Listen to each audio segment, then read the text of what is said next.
Voda je bogatstvo prirode.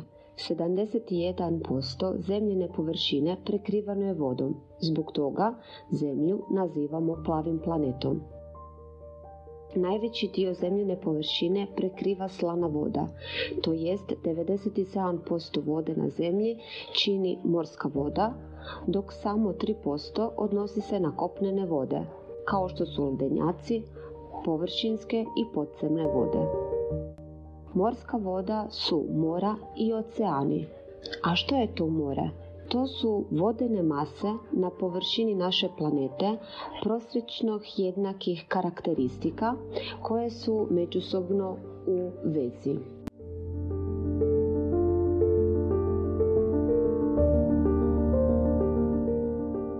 Sigurno ste čuli za H2O. Tako se u kemiji piše voda. To je molekula, to jest spoj dva elementa. Taj spoj je dosta poseban, jer voda znači život. Voda je potrebna za život svih živih bića. Najviši dio tijela izgrađen je upravo od vode. Na primjer, vaše tijelo sadrži 75% vode ili tijelo odrasle meduze sadrži više od 95% vode. Voda je u prirodi prisutna u 3 agregacijska stanja: čvrsto ili kruto kao led, tekućina, to je u stvarnosti voda kao u morima i u oceanima, i u plinovitom stanju, a to se zove vodena para. Od utapanja leda dobivamo vodu, a zagrijavanjem vode dobivamo vodenu paru. Sigurno ste već vidjeli ledenjake i kako oni plutaju na površini mora. Iako bi svako tijelo trebalo imati najveću gustoću u krutom stanju, posebnost je vode da je najgušća na temperaturi od 4 stupnja u tekućem stanju. Ovaj se fenomen naziva anomalija vode. Osnovna razlika između morske i ostalih prirodnih voda sastoji se u povećanoj količini određenih tvari, to jest soli. Tako možemo uvesti još jedan novi parametar, a njegovo je ime slanost ili salinitet. Salinitet je ukupna količina otopljenih soli u vodi. Izražava se u gramima, kilogramima i u promilima. Što biste odgovorili da vas netko upita koliko je Jadransko more slano i da li se taj salinitet mijenja? Otkud sva ta sol u moru? Slanost ili salinitet Jadrana u prosjeku iznosi 38 promila. To znači da u 1 kubičnom metru ili u 1000 litara morske vode naći ćemo 38 kg morske soli. Voda je dobro otapalo. Ona otapa mineralne tvari poput soli i plinove poput kisika. Ako voda sadrži veliki udio otopljenih tvari, onda je ona tvrda, kao što je mineralna voda ili pak morska voda. Ako ona sadrži malo ili ništa otopljenih tvari, onda je voda meka, kao na primjer destilirana voda. Kisik otopljen u vodi važan je za disanje svih živih bića koja u njoj žive, kao na primjer ribe.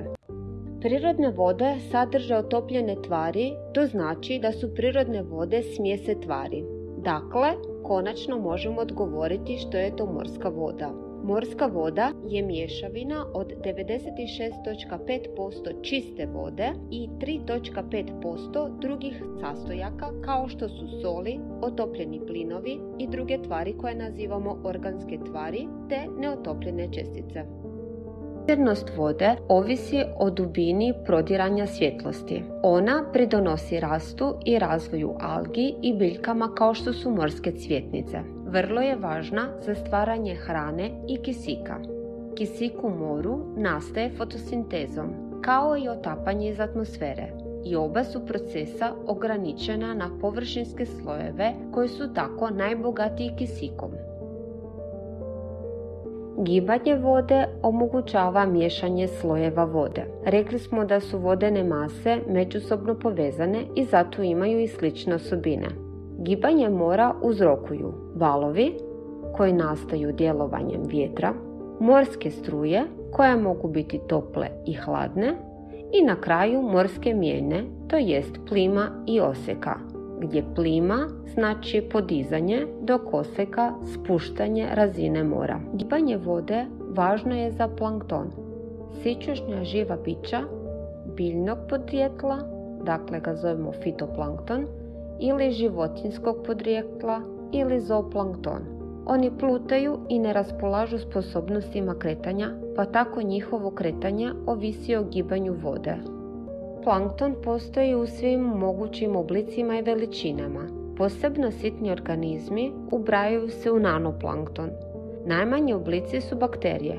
Na primjer, u jednoj žlici vode stalo bi ih oko 2 milijuna, ali i veći predstavnici fitoplanktona su manji od presjeka ljudske kose. I zooplanktona ima sićušnih, ali ih ima mnogo većih, recimo neke vrste meduze koje ne mogu aktivno plivati, nego samo plutaju sa strujom. I one se ubrajaju u plankton. Živa bića koja žive u vodi moraju se dakle dobro prilagoditi životnim uvjetima kako bi uspješno preživjela, kako bi se hranila i razmnožavala. Ali o tome neki drugi put.